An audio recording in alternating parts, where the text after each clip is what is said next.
And think about why you want to engage in this session. What were the reasons you had to come here in the first place?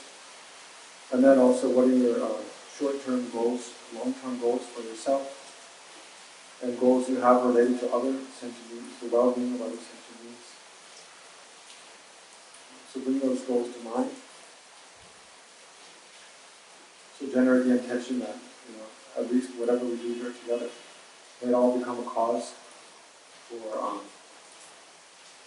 the reduction in suffering and bringing about the well-being of oneself and other sentient beings. Not only in this life, but also happiness in future lives. And liberation from suffering, cycle of death and rebirth through the force of the physical emotions. And especially in order to serve other sentient beings in the best possible way. If you can, try to think, may I become fully enlightened. Achieve the state of a fully enlightened Buddha, exactly the state of His Holiness the Dalai Lama, and Buddha Shakyamuni, and so forth. For that purpose, I'll engage in this session. Or to whatever degree of positive motivation you can genuinely, authentically generate, and try to generate that now for a couple minutes.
So then with a positive motivation.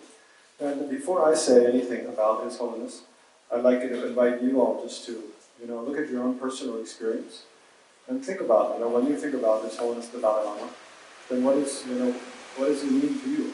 What is His significance to you? What have been some of your experiences with maybe reading books or seeing in person or listening to teachings through the internet or hearing from other people about His Holiness?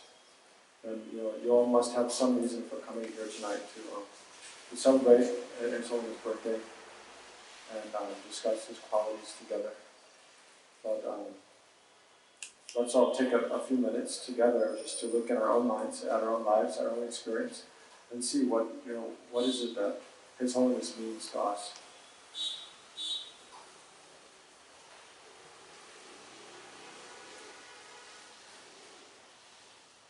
Yeah, and what effect, I guess, has His Holiness had on our lives, one's own life, in different ways.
Okay, so I'll start saying a few things.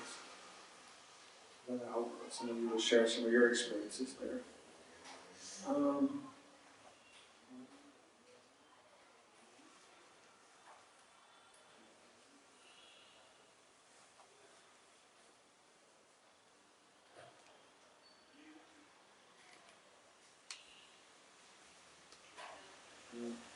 So, yeah, when I think of my experience with the holiness, then yeah, I remember when I first, I never heard of Buddhism before I was like 18. I grew up in the United States, of course, in a kind of smallish town, in a Roman Catholic family. And we weren't especially religious, but at that time Buddhism wasn't really much known in the West. And especially kind of small towns, maybe in big cities or something, more Buddhist. So then I went to college in 1991, college. And then the second year of college, I took a course in Chinese religion, and then first heard about Buddhism. And I was quite taken by the ideas of interdependence and suffering and happiness comes about through the force of our own actions, virtuous and non-virtuous actions. And there's the possibility of liberation from samsara, and possibility of full enlightenment, and so on. So, and especially I like meditating. This practice of sitting, watching your own mind, watching your breath, trying to transform your own mind. But then I never heard about Tibetan Buddhism then, though. Then my third year in college, I went to Indonesia. I spent the semester in Java, and there I met some Theravada monks. Stayed at a small Theravada temple a couple of days, and practiced some more meditation there. So then I thought, oh, and after college I wanted to come back to Asia to learn more about meditation, because that's where the tradition of meditation really comes from Asia. In the West, it's almost not known. Really. So I like meditating a lot. So then back in the United States, during my senior year in college, then I did a senior seminar in Asian studies, and one visiting professor had done her PhD research in Tibet. So that was my first encounter with Tibetan Buddhism. So she came and showed some slides, Tibet, the prayer flags and temples and the big plateau and Tibetan Buddhist temple. I don't remember monks or anything, but people in Tibetan dress and stuff. And I just thought, oh, it's just some remote people in some remote, place high in the mountains, that very backward kind of culture, very kind of underdeveloped, and probably don't have much to teach me. So I really wasn't very interested at all. I don't remember if she talked about his Holiness Dalai Lama then or not. I didn't hear about his Holiness then. So then after college, several years, to learn more about meditation, I wanted to go back to Indonesia, but at that time Suharto had just fallen, so it was very unstable in Indonesia. So I went to Thailand instead. It's nearby, it's peaceful, and if Indonesia is okay, then maybe I'll go back there. So I went to Thailand and stayed in some monasteries and practiced meditation for about 3 months. But then became kind of bored, because it's just watching your breath, scanning your body. Then you ask questions, and they're like, don't ask those questions, just watch your breath. So I became quite bored. So then I met an older American man, and his wife. She's from Taiwan. They were both students of Kalu Rinpoche. And Nampe Norbu. Students of Nampe Norbu. He's a Nyingma teacher in Italy. So they suggested that I check out. They asked me, "Are you interested in compassion?" I said, "Yes. I really feel drawn to meditating on compassion." So they suggested you go check out Tibetan Buddhism. Right? So then I booked my ticket, went to Nepal. And then, anyway, I really, like a long story short, I really liked Tibetan Buddhism, because all the different kinds of meditation. It's like meditation on compassion, meditation on impermanence, meditation on emptiness, meditation on human life, so many different things. And then you ask questions, and they're so happy. And they explain and explain and explain and explain and explain, and I was like, wow, this is great. So I really liked, Tibetan Buddhism right off. But then I don't remember hearing much about His Holiness. So then in 1999, I went to Dharamsala to study more at the Library of Tibetan Works and Archives. And then I ended up doing a 3-month Vajrasattva retreat at Tushita Meditation Center in Dharamsala. So then you start hearing about the Dalai Lama a lot, because you're in Dharamsala, that's where he lived. So then from the other, Buddhist, people interested in Buddhism, other Buddhist people around, I was hearing about Dalai Lama a lot, again and again and again. So then I developed some curiosity, some interest, and some faith a little bit. I don't know, somehow I easily had faith in His Holiness. So then at the end of that Vajrasattva retreat was the first time I met His Holiness. Usually, that was in 1999, maybe, anyway. Usually at the end of that Vajrasattva retreat, the entire group gets to go down to His Holiness Palace in Dharamsala and have an audience. So that time when we went, we couldn't have a private audience, so just our group.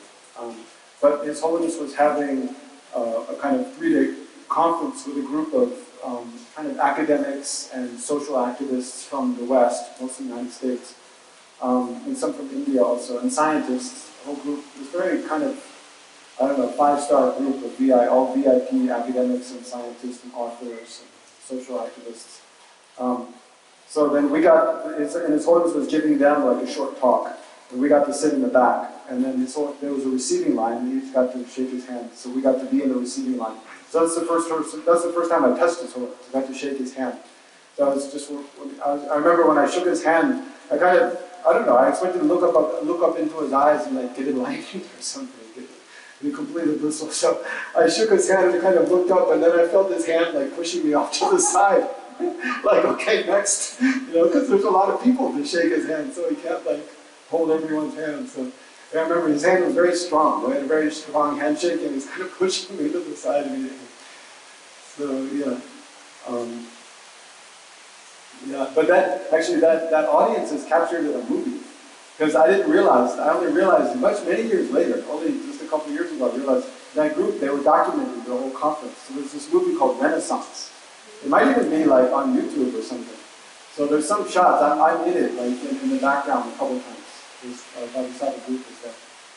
This movie called Renaissance. Anyway, so that was my first encounter with His Holiness. But I was thinking to talk about His Holiness now in sort of 3 different ways.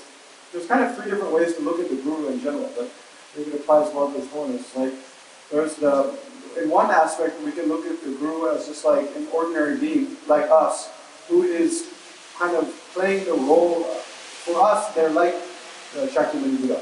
Just like Shakyamuni Buddha came and developed realization and taught the Dharma. So one way of looking at, His Holiness is not that he is, a Buddha or something, but that he's playing the same role as the Buddha would play if he was here now. If Shakyamuni Buddha would have come in the world now and teach the Dharma, he would, His Holiness is doing exactly what Shakyamuni Buddha would do. Like, so for us, he's a representative. One way to look is that he's a representative of Shakyamuni Buddha, of the Buddha, and therefore we pay respect and we look at his qualities in that way. So it's kind of like an ordinary, looking at His Holiness as like an ordinary being. Whether he's enlightened or not, it's difficult to say, but even if he's not enlightened, even if he's just an ordinary being, definitely he has incredible positive qualities. Like, so one way, it's easy to one way to see that on one level is just like, look at how he spends his time. He lives in the vows of a fully ordained monk, and he keeps his vows well. He doesn't have wife and children and spend time like making money or kind of, taking care of his own family, especially, but he remains celibate, which means he has so much time and energy in his life to serve other sentient beings, like to serve, no matter whether they're his relatives, blood relatives, or not, to devote his life to serving humanity, to serve all the world.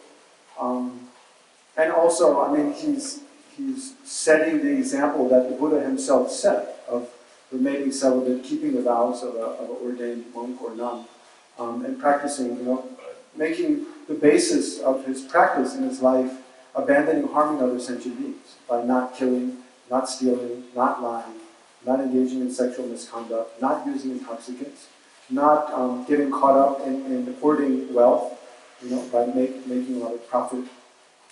You might think, well, His Holiness receives so many money, people give him so much money, actually. But that's why he set up a trust, right? So all the money goes to the Dalai Lama Trust. And then that trust is administered by a group of trustees, and then they use it to distribute to different charitable causes, right? So it's not like he himself is personally wealthy. So his own personal living standard was quite modest. And then, I mean, so he shows the aspect of living in the practicing pro morality as a monk. And then he shows the aspect of studying, like when he was very young, probably starting when he was 5 or 6 years old. He engaged in intensive study of all the sutras, the tantras, and the ancient Indian commentaries, the Tibetan commentaries. So all of the Buddhist teachings, and the three Pitakas he studied extensively: the Dhamma Pitaka, the Sutta Pitaka, Vinaya Pitaka, and the Abhidhamma Pitaka. He studied extensively the three canons until he was for 20 years, right? From when he's 5 or 6 years old up until he's 25, 26. He took his final degree, but it's not like a little Harappa Geshe degree. And yeah, that time, they say, many of the monks, especially the educated monks in Tibet at that time. So he took his degree in 1959, just before he fled, to India. But because he studied in sort of isolation from the other monasteries, in most of the big monasteries, in each class we have hundreds of monks, and we debate in public, and we debate on the same debate courtyard, and we interact with each other all the time. So it's known kind of in the monasteries who are the really good scholars and who are not, even before they become a Geshe, because they become famous doing these public debates, either answering in public debates or interrogating another person in public debates. But His Holiness didn't study like that because he's a very high Lama, so usually he studies in private with his own private tutors. And he studied in private in the Potala Palace or in the Nobulinka. So then when he had his final Geshe examination, it was a big question, like, does he really know anything or not? Is he really an intelligent person or not? Did he really study well or not? It's not sure. Because whether he did or not, he has the title Dalai Lama, so he's going to get the Geshe degree, there's no question. But then, yeah, it's said, many old monks say that when he actually took his final debate exam, I mean, it was the best of the best from the Drepung Sera Gandhi, the best of the best scholars, interrogating him on the Buddhist scriptures. And it was said that his ability to answer was perfect. He could answer any question. He answered very clearly, very directly, without trying to beat around the bush or trying to I would say equivocate, sort of get out of answering directly, just say something kind of unrelated. Answer very directly, very clearly. So all the monks were really amazed at his scholarship and the depth of his understanding and the clarity of his mind. So then, and it's not that His Holiness stopped studying at that point, and up until, even now, it's said, His Holiness says he spends most of his free time reading, continually reading, reflecting, meditating on Buddhist scriptures. So, I mean, when His Holiness gives explanation on texts, he can quote. These days, he's showing the aspect of being older and not being able to remember so well, but especially, from until maybe 5-10 years ago, when His Holiness is explaining something, he quotes from many different scriptures, just from memory. So many verses he just knows from memory, being able to quote from all different places and bring all these different passages from many different scriptures, ancient sutras, ancient Narayana scholars, and Buddhist masters also, to bear on one kind of commentary. So His Holiness also shows the aspect of being an incredible scholar. And then also his meditation practice is really impeccable. Like he wakes up early every morning, like 3:30, 4 in the morning, and meditates. Actually, I think 2:33 in the morning. So he usually goes to bed around 9 o'clock, and then sleeps for 5.5, 6 hours. So he gets up around 2:30, 3 o'clock in the morning, and then meditates until 7 in the morning. So he spends at least 3, 4, 5 hours every morning doing his own personal meditation practice, which of course, in one way of looking at His Holiness is like, if he's an emanation of the Buddha of compassion, he doesn't have to do that. He's already enlightened. Once you're enlightened, you don't have to wake up early every morning and do a lot of meditation practice, because there's nothing more for you to realize, right? You've realized everything. But His Holiness showing that aspect in order to serve as a role model for us, for how we should try to practice. If we can. Especially for monks. For lay people, of course, difficult to go to bed 9 in the morning and get up 3 in the morning. But if you don't have other commitments, you can. But especially for monks and nuns who have devoted their lives to studying and practicing Buddhist teachings, showing a role model for us how to do it. And then he has breakfast, then reads different scriptures after his breakfast, and then from 9 to 5 kind of engages. Then he's engaging in his role as like the Dalai Lama, not just as an ordinary monk, but as the Dalai Lama, trying to work for the welfare of, he has 3 main causes, now you can say 4, I guess. One is to preserve Tibetan culture and religion and language, to keep the Tibetan community intact, despite the oppression and occupation by the communist Chinese government and being forced into exile, in India and other countries around the world. So try to prevent the Tibetan culture, because Tibetan culture, not just because they have delicious momos and clothes with brocade and the women wear all these jewels in their hair or something like that. Okay, there's all those things, but that's not the uncommon special thing about Tibetan culture. The central thing that is valuable in Tibetan culture for not only for Tibetans but for all of us and the rest of the world is that they've maintained in a very pure kind of unbroken lineages of Buddhist teachings, of all the lineages of what Shakyamuni Buddha taught, and the lineages of explanation by the scholars of ancient Nalanda monastery, right? So there's all these lineages of teachings that come from Naropa and Saraha and Nagarjuna, Chandrakirti, Shantideva, Asanga, Gunaprabha, all these great Indian masters, which explained, made great effort to explain in detail what methods of practice did Buddha teach in the sutras, not only in the sutras but also in the tantras.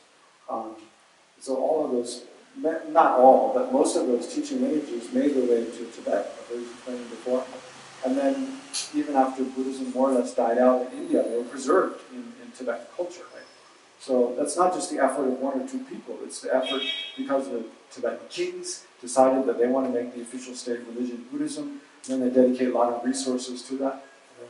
And then gradually, so many millions of people in Tibet became very devoted to and committed to supporting and practicing Buddhist teachings. So there are thousands and thousands of monks and nuns practicing, and then millions of lay people supporting giving those monks and nuns the opportunity from generation to generation to devote all their time and energy to trying to study and generate actual realization of the path as it was revealed by Shakyamuni Buddha.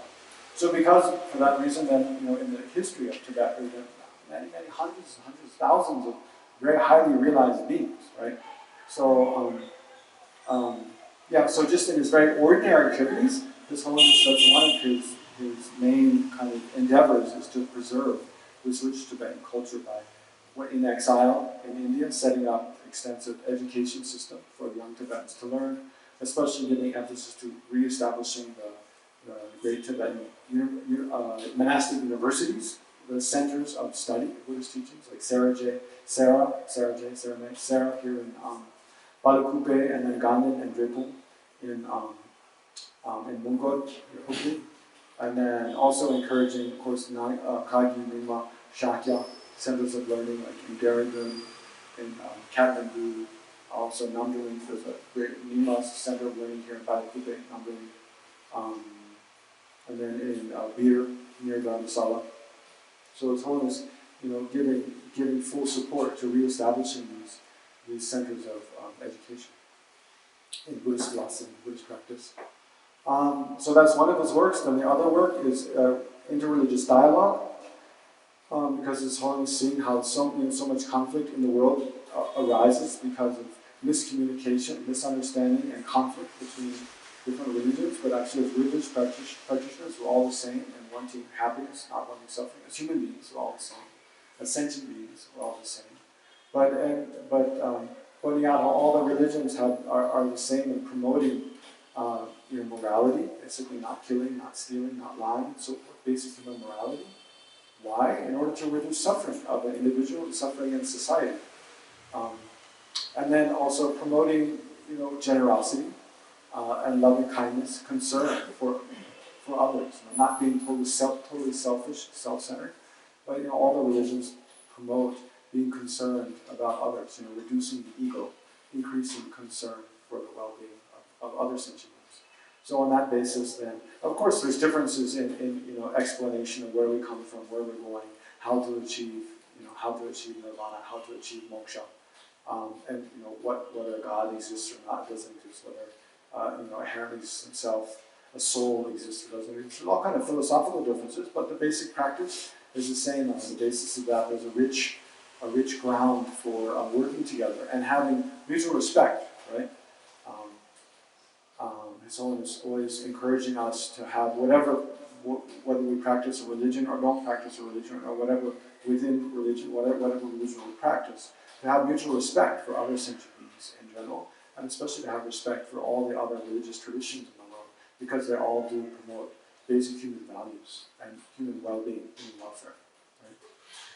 So, working for the cause of preserving Tibetan culture, interreligious harmony and dialogue, and then promoting secular human values, fundamental human values, secular ethics, you could say. But one of the huge works of His Holiness is promoting basically, basic kindness, human kindness, and cherishing, the life of others, cherishing the happiness of others, not basically finding a basis for morality which is not dependent upon our religious beliefs, right?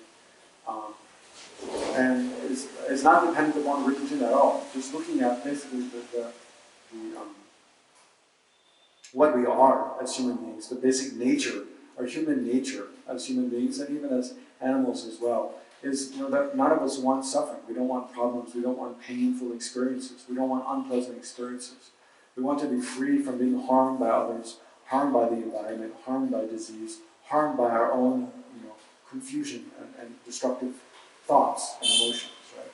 And conversely, we want well-being. We want inner peace and satisfaction, tranquility, and joy.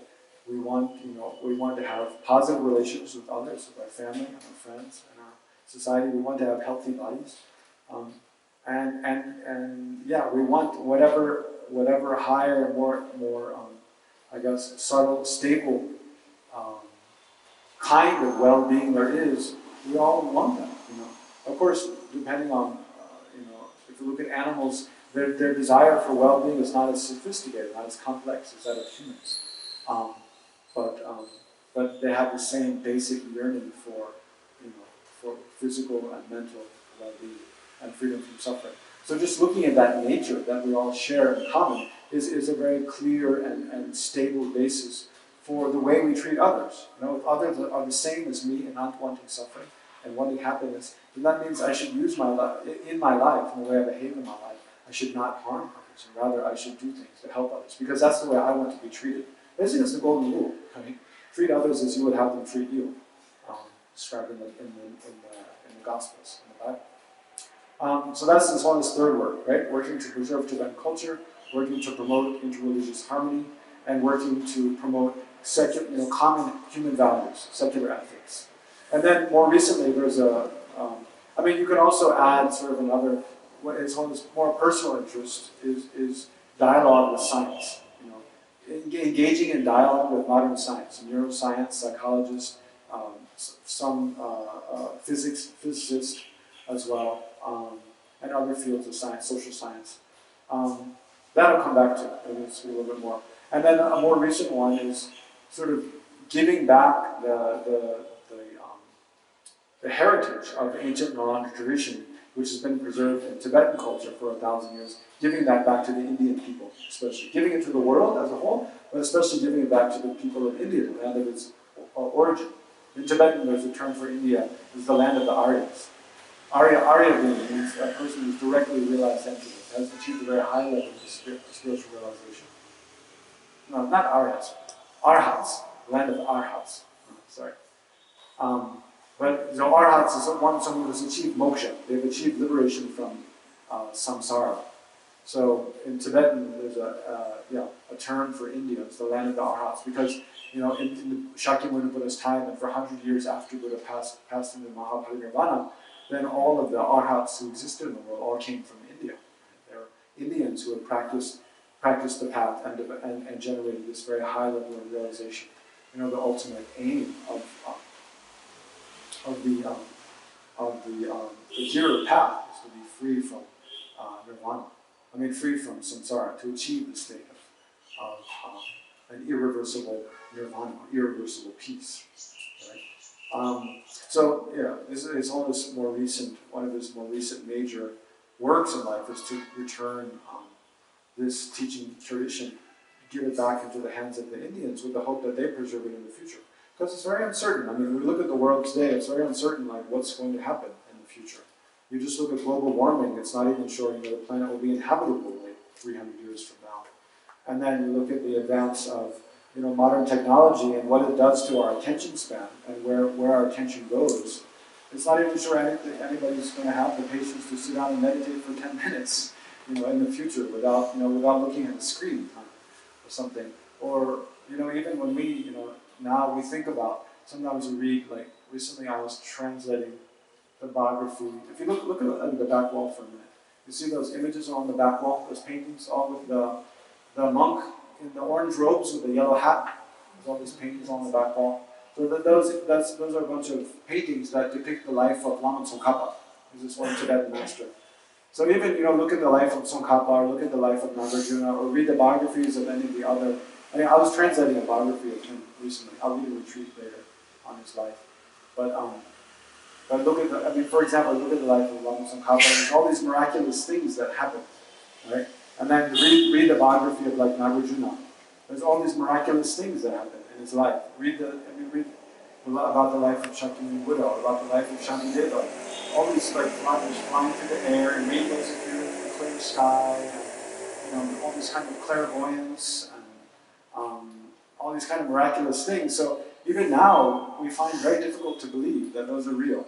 We tend to think, oh, maybe their students just made up those things just to make them look really impressive people, but difficult. If those things really happened then, why don't I see those things happening now around me, right? But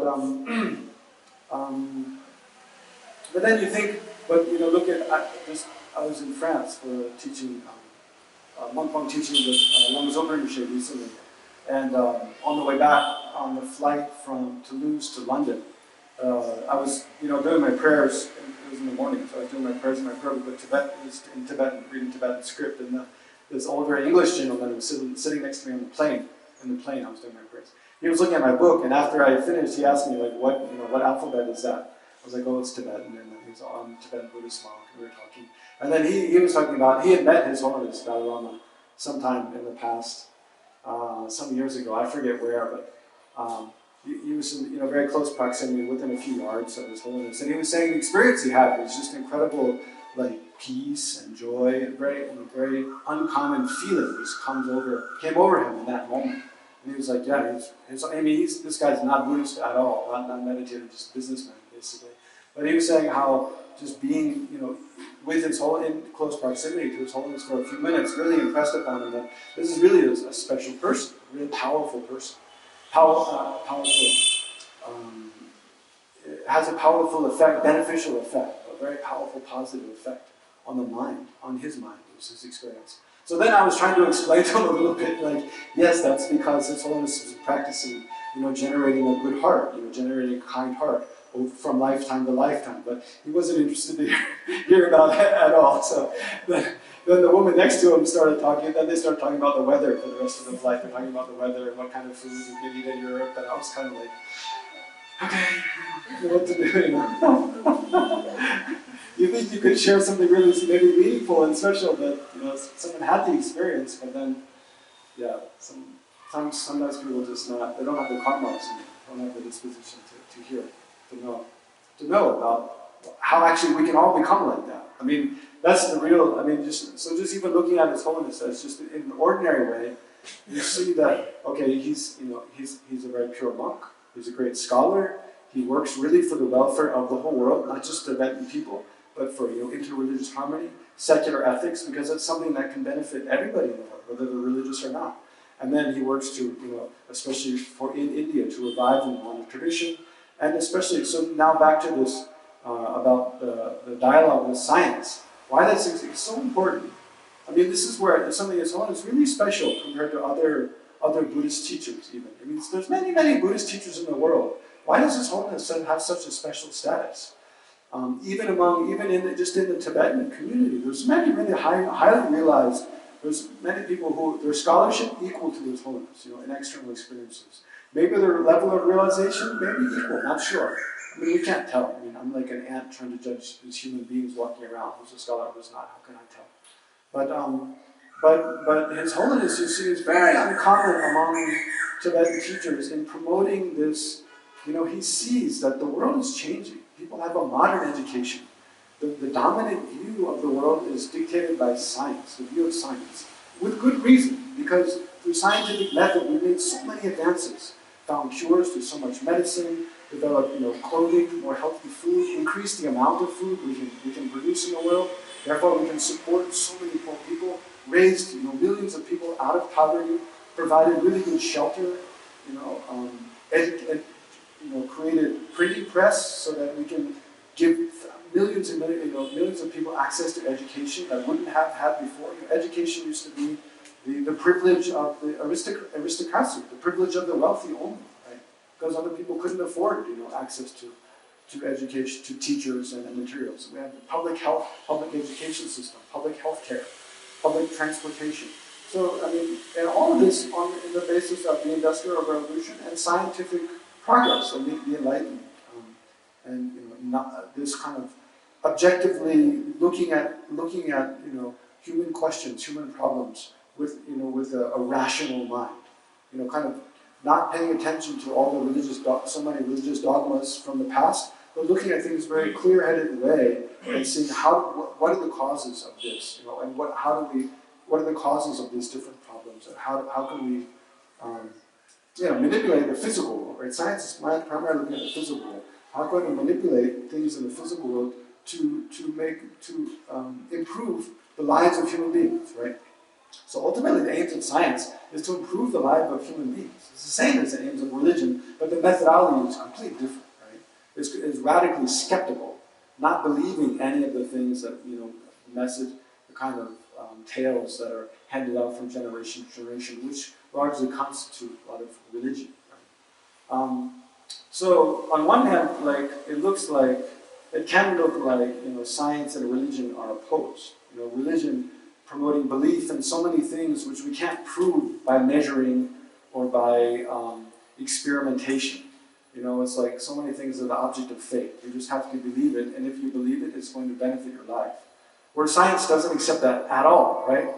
So in one way, it looks like, especially like you look at the Abrahamic religions, the religions that accept a creator God, very difficult to engage with science, right? It's very difficult you cannot establish the existence of the creator God. It's difficult to hold that view. So many religious speakers have told His Holiness, be careful of science. You engage with science, it's dangerous for you. You're going to lose your faith. You're going to cause your other people in your community to lose their faith. Better just stay away, stay separate. But His Holiness sees clearly that actually the future of humanity is really following the path of scientific knowledge, scientific progress. And so it's much better to engage with, right? Because if you can prove that, like religious practices or contemplative practices, meditation practices, if you can prove that the main essence of any religious teaching, and so for His Holiness, of course, he's a Buddhist leader, right? So if you can engage with science and show that many of the main Buddhist beliefs about, why do we suffer? Because we have afflictive emotions. We have anger, attachment, ignorance, strongly grasping an ego, selfish, strongly grasping an ego. And that, by thinking in different ways, meditating in different ways, you can reduce anger. You can reduce attachment. Just by watching the breath, you can reduce anxiety. You have healthier mind, healthier body.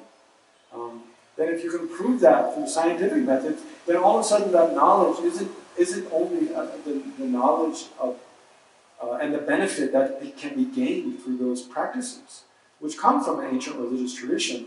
All of a sudden they're not accessible only to people who believe in that religious tradition.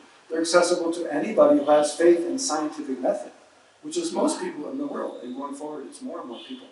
So really, I think His Holiness is incredibly skillful in engaging with science to establish so many of the essential teachings of Buddha as being something that's not just dogma of some, some prophet in the past or some religious teacher, but it's actually something that any of us can experience. And that experience, it's not just self-deception, but it's actually a measurable, it's a measurable change in the way that in the brain states. For one, science, when science doesn't know about mind, right? Most scientists not really sure about mind.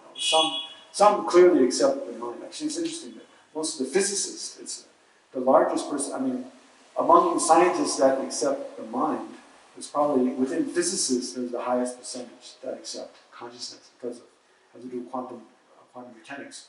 But neuroscientists who study they study what's going on in the brain. They kind of seem very reticent, not easily accepting consciousness. Most don't accept consciousness.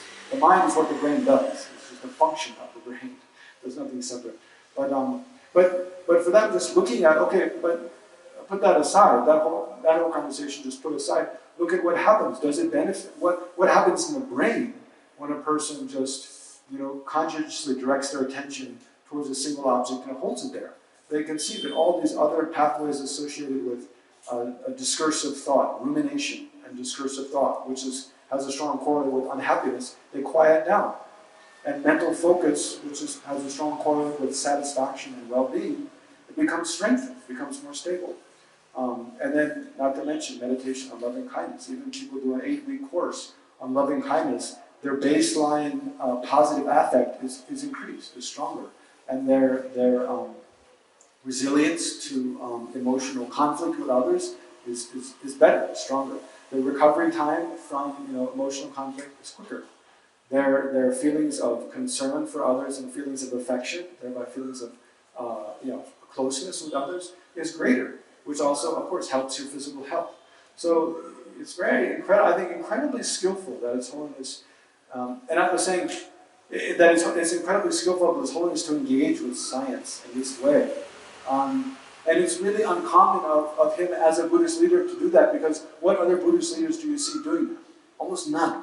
Especially in the Tibetan tradition. I'm in my monastery from about 4 or 5 years ago.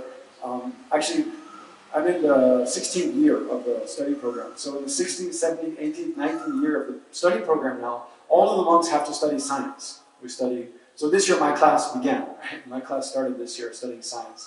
So we studied, we're still studying, we're in the process. We studied biology, physics, and chemistry, these three, for 1 hour every day, basically. We just actually had a month-long intensive where these professors came from Emory University in the United States, and we had class. Actually, I was in France during most of the time, so I missed almost all of it.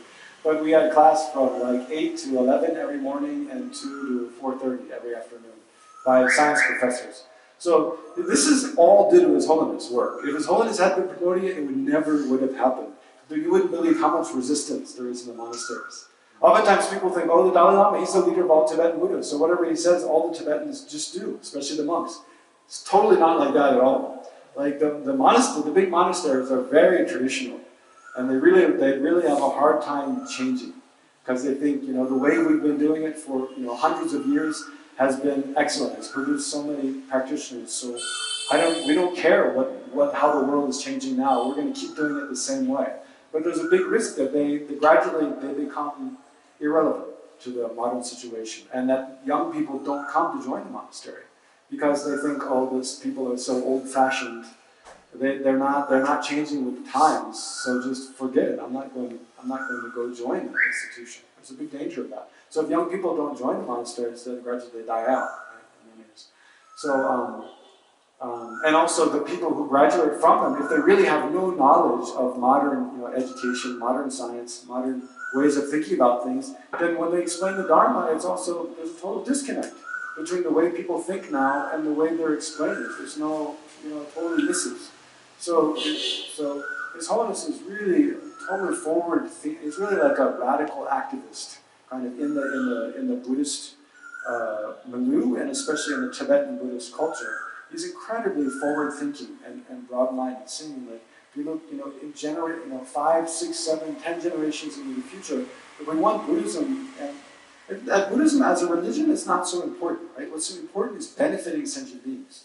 Using these ancient methods that the Buddha taught and been passed down for thousands of years, using these methods and making these methods accessible to sentient beings so that they can reduce and be free from suffering, right? And increase their happiness up to the highest possible degree, to this kind of stable. I mean, of course, there's the everyday happiness, and we can increase. That's excellent. But if it's possible to be free from, death, the sufferings of birth, sickness, old age, and death, over and over and over and over again, to the force of afflictive emotions. If it's really possible to be free from that, then to make that available, to make the knowledge of the path to achieve that available to people, not only now, but in future generations. So if you're going to do that, you have to be able to prove that that path is something really possible in terms that people now and in the future can understand. Right? So His Holiness is incredibly broad, incredibly open-minded and broad-minded and intelligent in trying to make that possible, right? For people in the future to have access to the wisdom of Buddha's teachings, whether it has the label of a religion or not, but access to the wisdom of his teachings. And then, so let's just look at His Holiness activities. But then, all of you probably, if you've been around His Holiness, the feeling we get, the inspiration that we get just by hearing, seeing His image, by seeing His Holiness' holy body, hearing His holy speech. It's so deep and resonant and very beautiful to listen to. I met many people who they go to teachings and they listen to the translation, but they really don't understand what the translator is saying in English. So they just take out the earphones and just listen to His Holiness' beautiful voice and just kind of feel really peaceful and happy, just listening to His Holiness talk. So that's the blessing of his speech. It's so inspiring and moving. And then of course His Holiness mind. All of His Holiness other qualities all come from the mind, like for any sentient being. Whatever positive qualities we have, the source is in our mind, as well as all of our faults, of course. But it's because, why does this English businessman I met on the airplane, and you hear the same thing from many, many journalists who have interviews with His Holiness, just anecdotally from many, visitors to Dharamsala, or, people who come to a public talk here in Bangalore, or wherever, people who are in close proximity with His Holiness. You hear, many of you probably seen your own experience. I still see in my experience, even though I've become a little more thick-skinned through the years, but sometimes you just see His Holiness coming, and there's this feeling that just comes over you, so inspiring. Inspired to be a good person. It's one thing to read about how to develop generosity, how to develop loving kindness, how to be more patient, how to be more compassionate. To read about, to think about, to meditate on, you get a little experience. But then you read about, a fully enlightened being has perfected these qualities. They never have anger, never have attachment, never have confusion, never have fear or anxiety. It's difficult. What is it? It's just words for us, But then, and what is it to be profoundly wise? We all have a little bit of wisdom. Of course, we have wisdom from within. But then to imagine increasing our wisdom, day after day, month after month, year after year, from lifetime to lifetime, and to the degree that we know exactly what to do in every situation. We know how to speak to every individual. We know how to answer every question. What is that kind of person like? It's just kind of a distant fantasy for most of us. But then you meet someone like His Holiness, and you listen to him. You watch the way he walks, the way he talks, the way he smiles, the way he interacts with people, and it's like everything you've learned. It kind of coalesces to be like, oh, it's like this, and this is what it means to be enlightened. Until you meet someone who's actually a living role model, a living example of that, it all kind of seems like, so many things of the spiritual path just seem like kind of words or fantasies or things that existed a long time ago. But then you meet someone and they have this profound impact on you.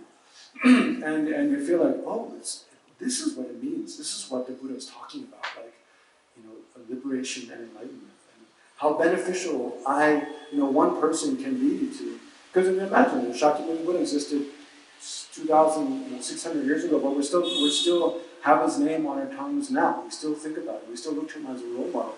What a profoundly powerful effect he must have had on so many people, right? What kind of person was that? But then, to him, he's like a character in a storybook, so long ago.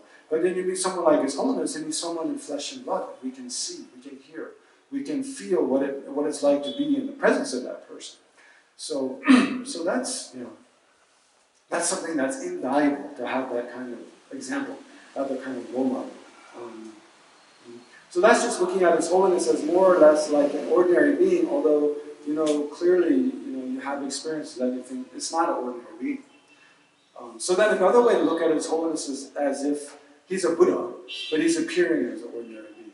Actually he's someone who's maybe a bodhisattva or enlightened, but he's appearing in this way so that we can see him, that we can access him. Because he couldn't, if he appears as like, a kind of luminous kind of being made of light and floating in the air, like we don't have the karma to see that kind of person, right? So it's like there might well be just ordinary worldly spirits floating around in the environment here, but we can't see them because we don't have the karma to see them. Or it's like if there's there could be animals, cats and dogs, and probably there are cockroaches and ants and mosquitoes and things in the room, but they don't have the karma to understand what we're talking about. They can hear all the sound that we're making, hear the words, but they don't even recognize them as words. They hear the sound, but it doesn't make any sense. So why? Because they're karmic obscurations. If we want to communicate with a mosquito, we have to speak like mosquito talk, or appear like in the form of a mosquito, and then we can communicate very well with them, right? We want to communicate with a cat. Well, luckily humans, cats and dogs, and we can communicate quite well even as humans. But yeah, another way to look at His Holiness is if, like we commonly do, like he's the emanation of the Buddha of compassion. He's someone who was enlightened many thousands of years ago, millions of years ago, but he appears in human form again and again and again to continually, to work for the welfare of sentient beings, to lead beings. So in that way, many of you, I don't know, might not know that actually there's this tanka here, another image of Lama Tsongkhapa, just like the image on the back wall. But so this is the 14th Dalai Lama, right? So who's the first Dalai Lama? Who was the first Dalai Lama? Not Lama Tsongkhapa. I'm pointing this tanka because he was a direct disciple. The first Dalai Lama was a direct disciple of this Lama Tsongkhapa. Lama Tsongkhapa. Pure land. Huh? Must be in Tushita Pure Land, right? Yeah, now Lama Tsongkhapa is in Tushita Pure Land. Actually, this year, 2019, is the 600th anniversary of Lama Tsongkhapa's passing away. He passed away in 1419 in Tibet. And of the 4 schools of Tibetan Buddhism, Nyingma is the oldest. Nyingma actually means the old school. Nyingma is the oldest school, and it was founded by the great Indian yogi, tantric yogi. It was founded by two great Indian masters. One is Shantarakshita, whose name came up in the prayer, Shantarakshita. Shantarakshita, yeah. He was one of the last abbots of ancient Nalanda University. And he himself went to Tibet and spent the last maybe 10 or 12 years of his life he spent in Tibet, founding the first monastery, Buddhist monastery in Tibet, and giving ordination. So like my bhikkhu vows come actually from Shantarakshita. Come from Shakyamuni Buddha, down through Nalanda tradition, through Shantarakshita, and then from Dalai Lama to me. So he gave the first ordination vows in Tibet, established the first monastery, Shantarakshita. And then, but he did so together with a great Indian yogi, a tantric master, a great yogi named Padmasambhava, Sanskrit, Padmasambhava. Padmasambhava, who was Kashmiri. So of the 4 Tibetan Buddhist sects, the oldest, the Nyingma, was founded by these 2 Indian masters. And then the second oldest, the Shakya school, second oldest. And the third oldest is the Kagyu master. So these 2, most of their teaching lineages came from Naropa, the ancient Indian master.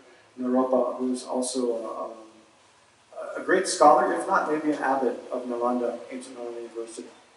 and then left Nalanda and went to study with one of the great Mahasiddhas, Tilopa, in actually Himachal Pradesh. There's a Tilop Mandir, is between Pathankot and Dharamsala, is a cave where this ancient Mahasiddha Tilopa meditated. Anyway, so those two, and then Tsongkhapa, I'm talking about Tsongkhapa. Tsongkhapa he's the founder of the youngest of the 4 Tibetan schools, the Gelug tradition, which is the most widespread now, and which His Holiness has the most closest affinity to us, although His Holiness teaches in all 4 schools.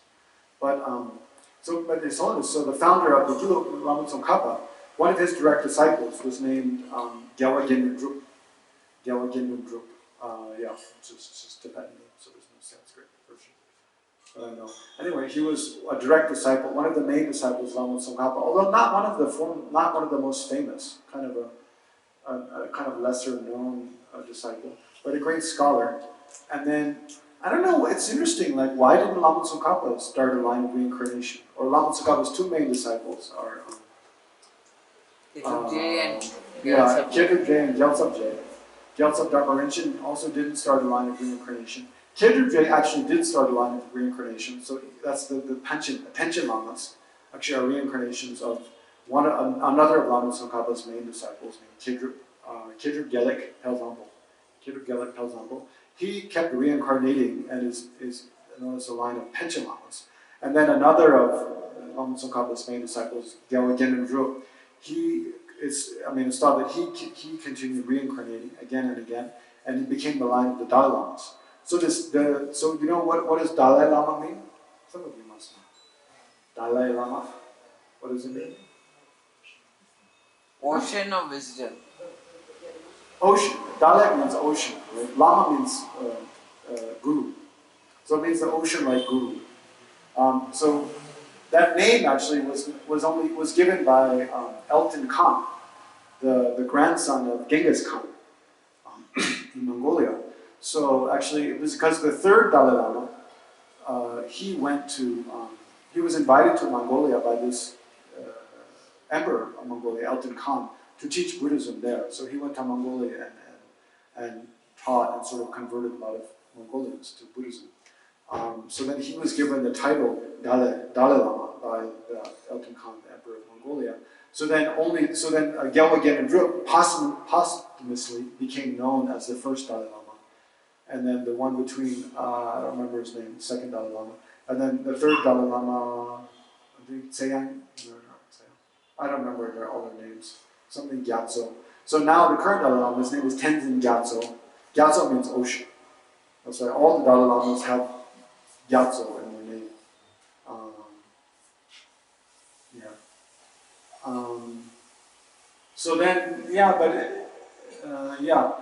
So the Dalai Lamas kept reincarnating again and again and again to lead the Tibetan people. And it wasn't that right from his first life he was a teacher of all Tibet. It's only gradually, actually only the 5th Dalai Lama, at the time of the 5th Dalai Lama, he really became like a teacher, a guru for all the Tibetan people and all the 4 Tibetan Buddhist traditions. And also a powerful ruler. And during the time of the 5th Dalai Lama, the great 5th Dalai Lama, he became like also the political ruler of the worldly, or temporal ruler of Tibet, the king of Tibet. And so, this is another great deed of His Holiness, is that so from the time of the 5th Dalai Lama down to the 14th Dalai Lama, he is the political ruler of Tibet, during each successive reincarnation. Of course, between when he passes away and the next reincarnation comes of age, there's always a vacuum for power, and there's a lot of political instability during that time.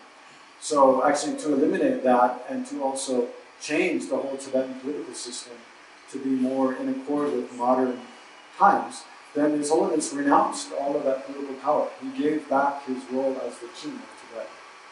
He became the political ruler of Tibet at the age of 16 years old, and then maintained and had that power all the way up until about 10 years ago, when His Holiness gave back that power. Which is again, it's a great testament to his humility and his sincere concern for the welfare of all the Tibetan people, totally apart from his own personal gain, power, his own personal influence or fame. Whereas like the Queen of England refuses to hand over the reign to Charles. Charles is getting very old, but she won't hand over the reign. What's going on? She doesn't trust Charles. Yeah. So then, yeah.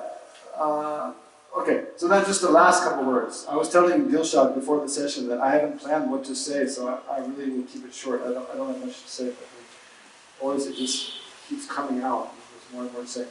Actually, if you have this prayer, look on page 274 in the prayer book. Actually, let's look on 274 in the prayer book. I wanted to just briefly explain these one verse, the two most common long life prayers to His Holiness that we recite. You're looking at 200, it should say, prayer that spontaneously fulfills all wishes on page 274. Yeah? Okay. Yeah. So, because this also nicely describes some of the Holiness qualities. So it says, Savior of the Snowland teachings. So Snowland always refers to Tibet. Savior means just like, leader or protector. So like protector of the teachings of the Buddhist teachings of Tibet. And Savior of the Snowland teachings and transmigratory beings. So transmigratory beings means all of us who are in samsara, all the beings in samsara. 274. Is that? Are you on? Okay, maybe some of the books are different. Prayer that spontaneously fulfills our wishes. So, Savior of the Snowland teachings and transmigratory beings. This is the main thing. Who extensively clarifies the path that unifies emptiness and compassion. So that's really talking about the Sanskrit, lineage of Buddhism. That, the Perfection of Wisdom Sutras emphasize these things. Emphasizing practicing together wisdom and method, like two wings of a bird. Wisdom, realizing selflessness, realizing shunyata, the interdependence of everything, emptiness of any inherent existence, any independent existence whatsoever.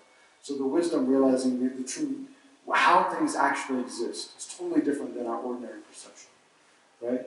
So, and on the other hand, having compassion, a selfless, altruistic wish to use our lives from life to life to benefit all beings in the world without discriminating between those I like or those I don't like. Just to wish to benefit all beings in the world equally. Seeing that all of my happiness comes about through the kindness of other sentient beings.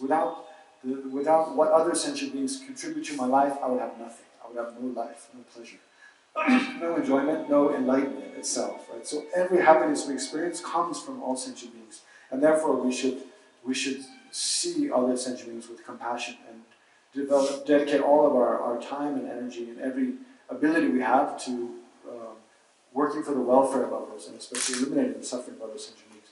So it's in the Perfection of Wisdom Sutras that the Buddha taught this path of unifying this profound wisdom with this profound selfless concern and compassion for others, and those two as being the essential causes to achieve the state of a Buddha, the state of full enlightenment. So here this prayer praises His Holiness for being the one who extensively clarifies. It means that's mainly what he teaches, extensively clarifies the path that unifies emptiness and compassion. The lotus in hand, so who holds the lotus in hand? Avalokiteshvara, the Buddha of compassion. So it's just saying, His Holiness, you are the Buddha of compassion. To the lotus in hand, Lord Tenzin Legtsok, I beseech, may all your holy wishes be fulfilled. So I've heard two versions of how this prayer originated, but definitely it spontaneously arose. That's why it's called, it spontaneously arose when this great Nyingma master, Dilbu Khyentse Rinpoche, went to meet His Holiness the Dalai Lama. I'm not sure in Dharamsala or Tibet, I'm not sure. But the great Nyingma master went to meet His Holiness Dalai Lama. And see, one version of the story I've heard was that this Nyingma master requested His Holiness for a long life prayer, to use in supplicating His Holiness. And His Holiness spontaneously just spoke this prayer. That's one version. The other version I've heard is that when this Nyingma master met His Holiness, he was leaving the room, and then this prayer spontaneously came to his mind, and he offered it to His Holiness. So I'm not sure which is actually right. Anyway, that's that part. So then turn back one page to page 273. Page 273. So this is the more common long life prayer for His Holiness that we recite. So it says, "And the land encircled by snow mountains." So again, what is that? That means Tibet. So that's actually why these days Lama Zopa Rinpoche encourages those. I think now you maybe don't know, because earlier we had this single sheet of paper. It contains another single verse long life prayer for His Holiness, which actually describes His Holiness as, yeah, can you pass these out, Sean? Maybe we can just give everyone a copy they can keep to take home. But Lama Zopa Rinpoche is encouraging all of the students these days to use this verse instead of the verse here in the book. Because the verse here in the book is praising His Holiness as being a leader of the Tibetans, whereas actually His Holiness is really a leader of everyone in the world these days, right? A world leader. So this other verse on the single sheet praises His Holiness for being a leader of the entire world. So you can keep these, and you can, if you want, then you can take home and use in your own personal practice.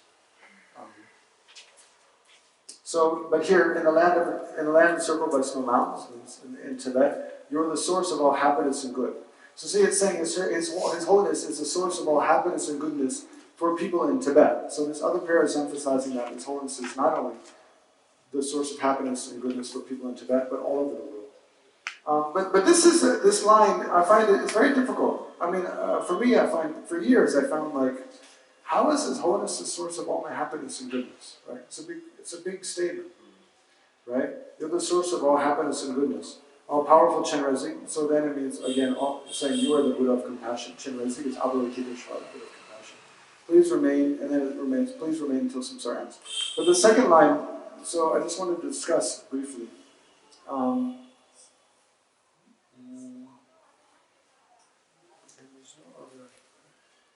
To discuss briefly. So this is a third way of looking at His Holiness. In one way, His Holiness is just an ordinary person who's like an ambassador for the Buddha.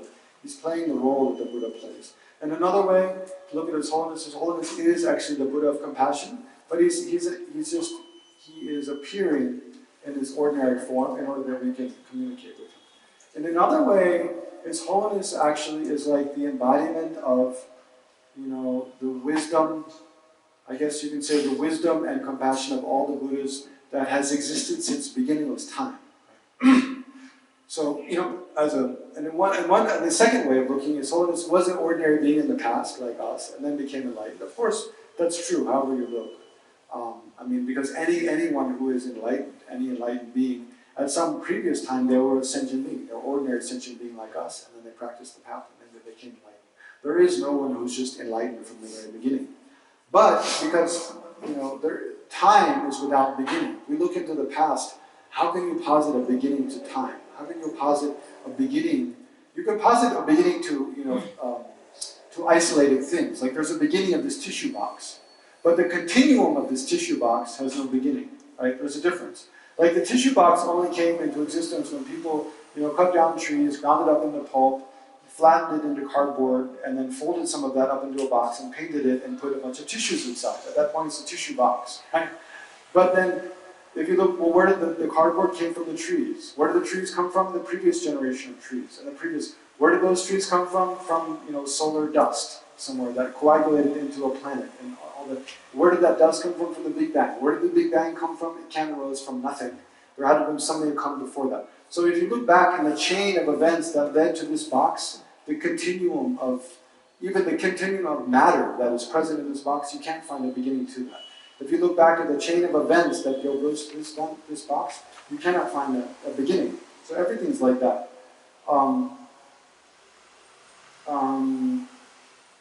So time has no beginning. So if you look back to, when did the first Buddha arise? When did enlightenment begin? When was the first event, the first arising of enlightened mind? You cannot find a beginning. So therefore we talk about, beginningless enlightenment. So here the idea is that, because we're saying the source of all happiness and goodness. So this requires a bit of explanation. But His Holiness the Dalai Lama is the source of all happiness and goodness. How can we possibly interpret that? It's not easy. It's a little complex. But so one is, assume that Dalai Lama is an enlightened being, and just now, even you don't even have to think of, even if he was just enlightened in this life.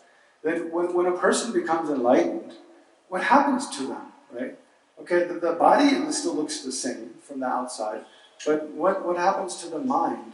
The mind has perfected every positive quality and eliminated every fault. So the qualities of the person's mind and their body and their speech, actually, are exactly the same as those of any other Buddha, right? So they're completely the same as the qualities of all the Buddhas. And it's like, well, then the big question comes, do they remain separate? Is it like the Shakyamuni Buddha's mind is here, and then the Dalai Lama's mind is here, and Manjushi's mind is here, and Medicine Buddha's mind, or Tara's mind is here? Are they all like these separate kind of things? Like, like birds flying through the sky next to each other? And separate continuums? Or is it more like they all merge, they all mix as one? Like different rivers and streams all flowing into the same ocean. They came from different places, but actually they're all part of the same essence, the same entity. They're part of the same thing. And I mean, it's not that of an important question. But even if they're all part of the same thing, then it's like of course, they all have the same qualities. Whatever one does, they all do. Whatever waves pass over the ocean, the surface of the ocean, they pass over all of the water that's mixed in the ocean, no matter where the water came from. When the tides rise and fall, it's not like the tides of one river stay down and the water of one river, all of this water from different rivers is all mixed in the ocean. When the tides rise and fall, or the water moves in the currents, it's not like the water moves separately. They're all mixed together. There's no difference. And they all move like together. And even think of a flock of birds, like different kinds of birds, but you think they all move together in the sky. If they're starlings or something, I think. But so even if when a person becomes enlightened, even if their mind stream remains separate from the other Buddhas, their enlightened qualities are exactly the same. Their enlightened activities, because the whole purpose of enlightenment is to work for the welfare of other sentient beings, right? So if it would be strange, if one Buddha does one thing for the other sentient beings, to benefit some sentient beings, but another Buddha doesn't, right? It would be, then there's this difference between them. It's like then one does more and one does less or something. So actually, you have to think all the Buddhas, their qualities are exactly the same. There's no difference. So when any enlightened being does anything, all the other enlightened beings do exactly that. Whether their minds are mixed or whether their minds are separate, because their qualities of enlightenment, their enlightened activities are exactly the same, right? So in that way, and what are the enlightened activities? Like anything, I guess this you're the source of all happiness and goodness is kind of, there's an assertion in actually the Abhisamaya Lankara by Maitreya Buddha. In the 8th chapter, he's describing the qualities of a Buddha and describing the qualities of the Buddha's deeds. It's called Chinle in Tibetan. But the Buddha's enlightened qualities. And there he makes the assertion that every happiness that has ever arisen, every virtuous action, all of our happiness arises from our virtuous karma. Right? When we're honest, we practice honesty, we practice not harming, we practice not stealing, not lying. When we engage in virtuous actions with a wholesome motivation to benefit ourselves, benefit others, then every enjoyment we have is due to our karma. It's a result of karma that we've created. Like our rebirth as a human now is due to us practicing pure morality in the past. Therefore, we've taken rebirth as human beings. And our ability, being able to enjoy living in a peaceful land, South India, Karnataka, is due to our positive karma.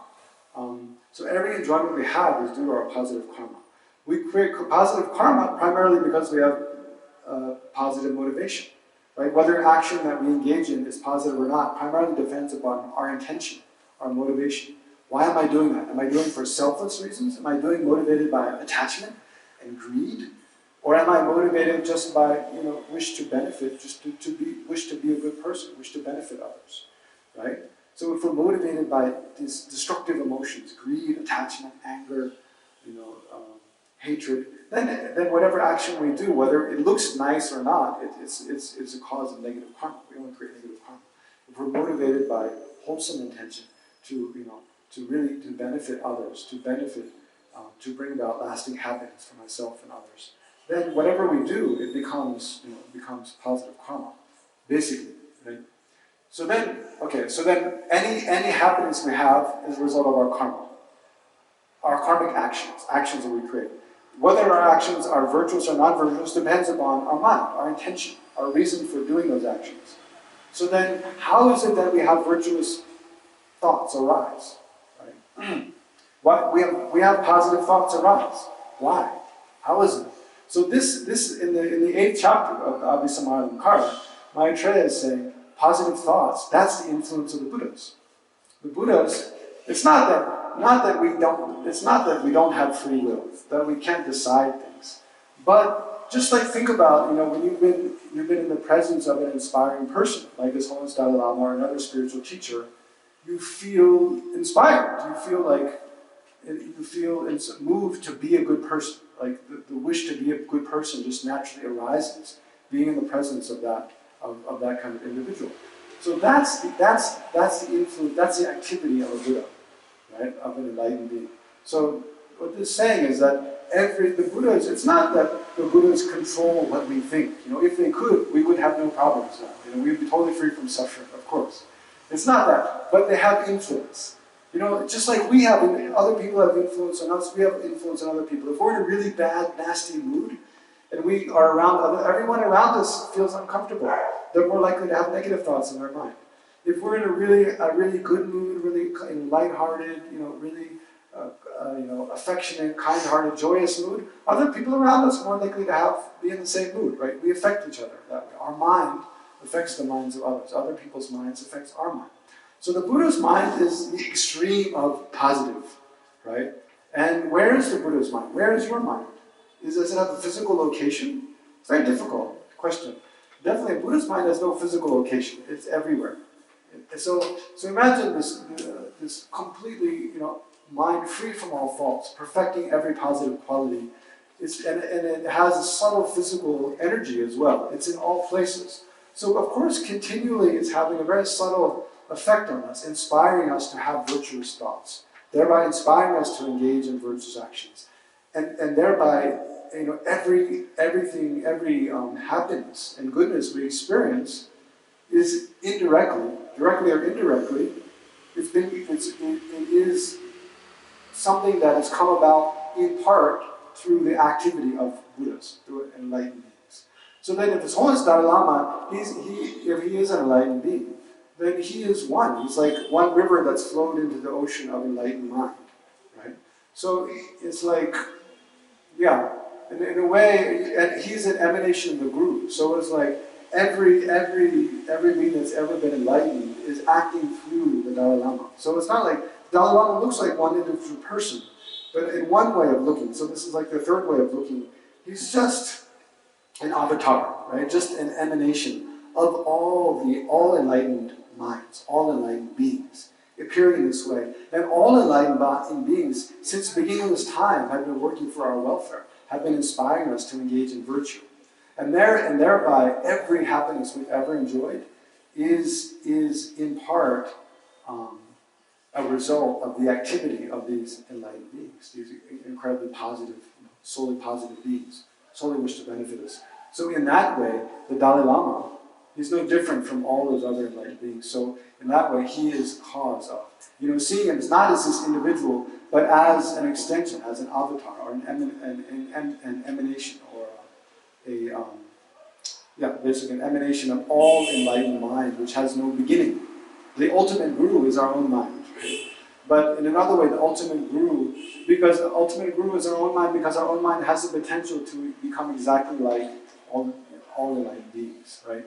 So the beings who have already manifested the same potential we have, from the beginning of this time, then since then they've been working for our welfare. So in that way, and His Holiness is one entity with all of those. So in that way, every happiness we've ever had all arises from His Holiness. Not in like this one human individual, but in the sense that He's one entity with all enlightened beings. So in that way, this makes sense. You're the source of all happiness and good. It's this very profound way of looking at what actually is the Guru.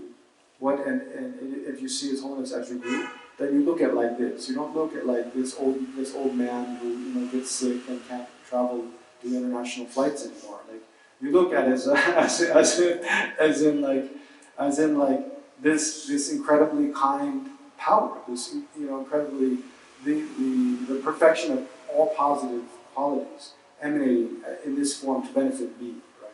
Which has been benefiting me since beginningless time, and will and will continue benefiting me until I become enlightened.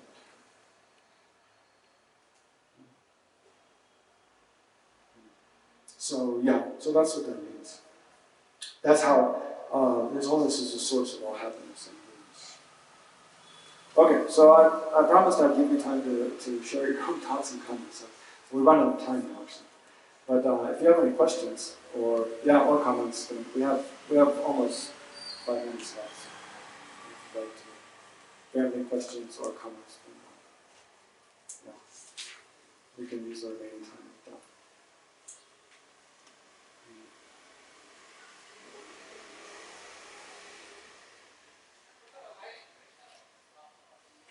So where is His Holiness the Dalai Lama, first Dalai Lama in that Tanka? Oh, he's not there. I was pointing to that because the first Dalai Lama was a direct disciple of Lama Tsongkhapa. So this Tanka just depicts Lama Tsongkhapa.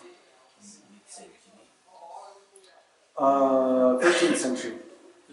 1400s. Lama Tsongkhapa passed away in 1419. He was born in, I think, 1357. So actually 12th century. 1300s is 12th century. Yeah. So that's when the first Dalai Lama existed, but actually, His Holiness, Lama Tsongkhapa says His Holiness, once in Madison, Wisconsin, he made some side comment to the effect that he has some memories of existing at the time of Shakyamuni Buddha, also. That His Holiness made some comment to the effect that he had some memories of existing at the time of Shakyamuni Buddha, and being a disciple of Shakyamuni. I mean, all of us, we had some past life that was somewhere during Shakyamuni Buddha's time, right? Where we were, we don't know. But, yeah. So you're talking about science and essentially, what is kind of, science believes in evidence. Evidence is the core of science. Yes. So if you're talking of science and religion now, what kind of experiments are you setting up, thinking? Yeah. So it's so basically experiments looking at the effects of meditation on people's brains. Because we can measure the brain. We can't measure. It's difficult to measure people's minds, right? Neuroscientists is not going to try to measure someone's mind, because how do you do that? But you can measure what's going on in the brain. So first, because through several centuries, several decades, MRI scans. What? The MRI scans. Yeah, MRI scans, basically. Yeah. That's one technology to look at what's going on in the brain. But neuroscientists already know there's certain correlates between different activation of different neural pathways with different emotions, right? And different thoughts, emotions, anxiety, fear, calm, peace, happiness, sadness. It's quite clear to see what's going on in the brain. So then you do studies where you take like a control group, you can look up online, there's a lot of good YouTube videos. But that's technology, that's scientific technology. But what I mean to say, science is of course science. Right. Yeah, so core science where it believes in the matter, it believes in, Right. so is there any kind of work on that? Well, I'm talking about, you can, because like the effect, I guess, the effects of meditation having positive effects on us, on our emotions, on our physical body, on the brain. Those are assertions from the side of religion. So those can be verified by science. True. So that's the same. For me, it's different because you're using science to measure the activity of the body, but that's not science. Why? How is that science? To measure the activity of the body? No, you're measuring. You're measuring. You're calibrating basically the activity of it. Science is not changing anything in the body, right? By putting all those nodes, nothing changes in the mind, right? Well, just by putting the nodes, you probably get a little uncomfortable. Yeah, that's it. No, what I mean to say is these things sticking to your head. Yeah, what I mean to try and ask you is that science as a core belief, as a core idea, Yeah. and religion as a core idea. Yeah. Has there been any experiments on that level? As a core idea? I mean, I don't know how would you do an experiment on a core idea. For example, matter. So the science believes that there's physical matter. Yeah. There is this. So when you're bringing religion into those, has there been any work on that level? There's a lot of dialogue. You can look up. There's a whole series of dialogues between Dalai Lama and other Buddhist scholars and scientists in the mind-life conferences, mind and life conferences. And there's a whole series of books that have come out of those conferences, and there's also videos on YouTube and they have a website. So if you're interested, you can look at this kind of dialogue between what are the core values of science, what are the core values of religion, how do they have anything to contribute to one another? Is a big question. Yeah, they have a lot to contribute. You can see. Yeah. Okay. Yes. In a recent interview, His Holiness was asked whether the next Dalai Lama could be a woman. Yeah, he's often asked that for And years. he had said that it could be, but if she's a woman, Yeah. she will have to be exceptionally good looking, because if she's not, nobody's going to follow her. So that's sort of been construed as not very kind and Yeah. misogynistic and what are your thoughts on this? Yeah, well, I don't think, first of all, I mean, I read the interview in BBC. It was by one Indian reporter, Rahul something. But His Holiness said, I mean, he often makes that joke from the past, like, yeah, she could be a woman, but if she did, she should be an attractive woman. That's right. Yeah, attractive. But then, I mean, what does attractive mean? I mean, I think that's what, His Holiness office replied, because then it became a big hoo-ha, His Holiness is, I don't know, being misogynistic or seems to be saying all women, they to be able to do anything, they need to be attractive or something like that. That's right. Yeah. But I mean, first of all, like in Tibetan culture, to say like, she should be handsome or good looking or attractive, there's nothing wrong with that. Like in Tibetan culture, right? It's not misogynistic because Yeah. even in the sutra, there is a physical characteristic of Buddha which should be considered as attractive. Yeah. Okay, well, how come? Then But we say that.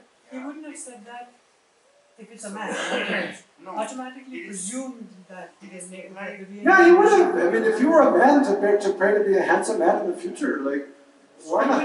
Would he But have said? but hold on. But I think one big problem with it. I mean, hold on. Just a second. Give me away. So people assuming when His Holiness said, yeah, she should be attractive, that it means like physically beautiful. But anybody, if they have a kind heart and they're happy, they are attractive. I mean, no matter what kind of body you have, if you're unhappy and miserable, you don't look attractive. Well, that goes for a man too. So Exactly, it does go for a man. It goes for anyone. why did he say that? Why did he explicitly say that? Because the question, I can't get in His Holiness. He gave a His Holiness mind, clarification. The question Office is- of His Holiness, they gave a clarification on this in BBC. It's there in the net. What is that? You can read it exactly.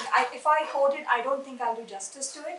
But they gave a very good explanation as to why that has happened, and it was all circulated all yeah, across but the the BBC. expectation is on both men and women when actually the thing is like people, the realized beings when they take reincarnation, just simply by virtue, normally they are pleasant looking. It's normally by virtue itself. Yeah. I mean, there's like, come on. If you're in your next life, you want to be someone who attracts a lot of this. You want to teach people the Dharma.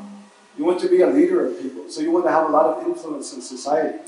Of course, if you're very attractive to people, whether you're a man or a woman, if you have a physically attractive appearance, if you're tall, you're from a wealthy family, you have good education, you're well spoken, you have a good voice, then you have more tools and ability to affect people, to teach people in society. So then, I mean, there's a common, it's commonly stated in prayer and in the sutras. Bodhisattvas pray to have 8 qualities in their future, from life to life, to have 8 qualities: to be attractive, to be from a good family, to have great intelligence, to have good, very attractive speech, eloquent speech, and so forth, so forth and so on. To be tall.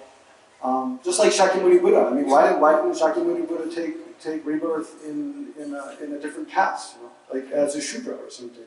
He took rebirth as the son of a king. You look at the biographies of all the Nalanda scholars, it's always like Atisha, Joe Atisha, he also took rebirth as the son of in a royal family. So, I mean, and in the past, because most of the Buddhist masters are all men. Why? Because in the society that they're from, most of the leaders in society are men. If it was a matriarchal society and all the leaders, most of the leaders in society are women, then if you want to benefit beings, it makes more sense to take rebirth as a woman, of course.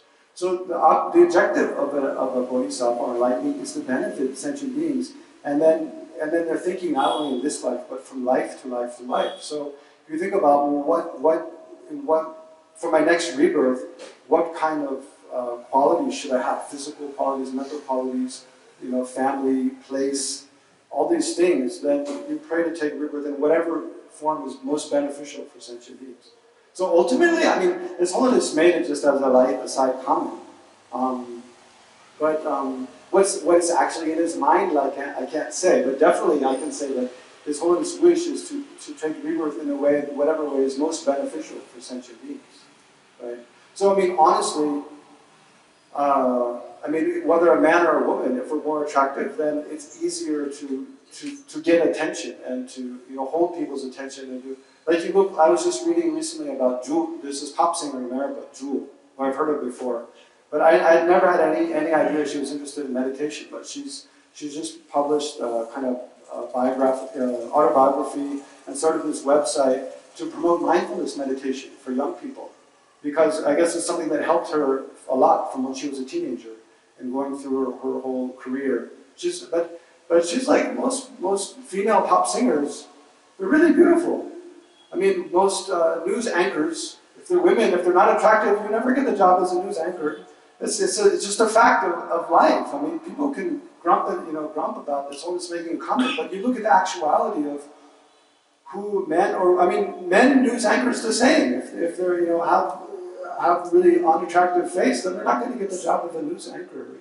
And you look at, any boardrooms, unfortunately, often the same. Like people's looks have an effect on other people. So, His Holiness wasn't making it as a serious comment, but on the one hand, to have influence in society that you need to be a really influential teacher, it's really helpful to be attractive. But on the other hand, what is attractive really mean? Attractive, in a deeper sense, it doesn't have to do with your physical appearance, it has to do with your mind. No matter how your body looks, if you're happy and you have a kind heart and concerned about others, you have attractive appearance. That's what real attraction is. Even no matter how your body looks, if you're very, look at, I shouldn't name, but there's some famous people, body looks very attractive, but if you look at, the eyes, look at the face, not very attractive, looks very unhappy. It's selfish. So then, when His Holiness said, yeah, I should be a very attractive woman, in my mind, he's really talking more about the qualities of the person, that they should be a good person, and thereby be attractive. A kind-hearted person, of course. So I think, in one way, the criticism comes from people's very stereotypical way of thinking about what attraction is. It means physical. It means you have to have, be tall and have certain, big breasts and, whatever, have long hair and blonde hair and all this. Whatever people's stereotypical image of attraction is, they put that on His Holiness' words, saying, His Holiness means you have to be like that. Whereas His Holiness, his mind is not thinking that at all.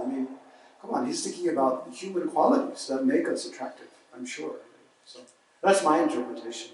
So will there be a women Dalai Lama next? Like I said, His Holiness is like any Buddha. Their wish is to appear in whatever form is most beneficial to sentient beings. So if at the time His Holiness passes away and it's time to take rebirth, if it's more beneficial for him to take rebirth as a woman, then definitely, of course, that's how he will appear. It was never there in that. What? Only Tattva happened. No, it's never happened until now. It's never happened until now. Tara is No, it's a Dalai Lama. Right? There have been many female Buddhas. There's many female Buddhas. But, no female Dalai Lama so far. Yeah. He came very recently, just a few days ago, the clarification. I just remember when he spoke it. It's along the lines of cultural context. Sorry? It's along the lines of cultural context of Tibet. he made that remark, and the office they had given the clarification just probably 7 days ago. Or something. Yeah, it was published in BBC, the clarification, but I found the clarification not very satisfying also. I like my clarification better. That wasn't my intention. Just No, I know. Yeah. I know. Anyway, let's. We've already gone over time. So some people probably have other commitments and things. So yeah, we'll dedicate with this verse. I think most of you have now this one sheet verse. So just think of all the merit we've created today, rejoice, and especially think of all the merit created by His Holiness Dalai Lama through all his enlightened activities in this life and past lives, and what a positive effect he has on so many people. And rejoice. So especially pray that in the future we may always be guided by His Holiness Dalai Lama from life to life until we become enlightened. And by correctly devoting to the Guru, especially His Holiness Dalai Lama, may we ourselves become exactly like that, achieve all exactly the same qualities as His Holiness Dalai Lama, exactly the same qualities as Shakyamuni Buddha, and be exactly as beneficial for countless sentient beings as they are.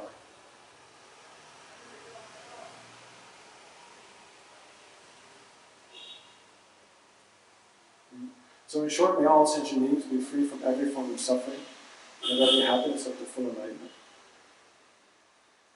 Especially all those who are sick or dying or have recently passed away. All those who have recently passed away, may they quickly take rebirth in a pure land or as a human being and meet all the conditions to progress on the spiritual path most suited to their disposition. And everywhere in the world, may there be an end to hunger, poverty, disease, war, and violence between nations, between tribes, different factions, and also domestic violence, and violence between individuals. In short, may everyone have a mind of loving kindness for one another. So in order to accomplish all of these aims, may His Holiness Dalai Lama have a long and stable life. So for that purpose, we'll recite this verse. The wish-granting, wish-fulfilling jewel, source of every single benefit and happiness in this world.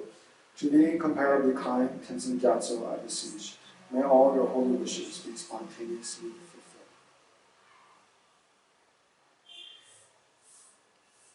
Okay, so thank you all very much.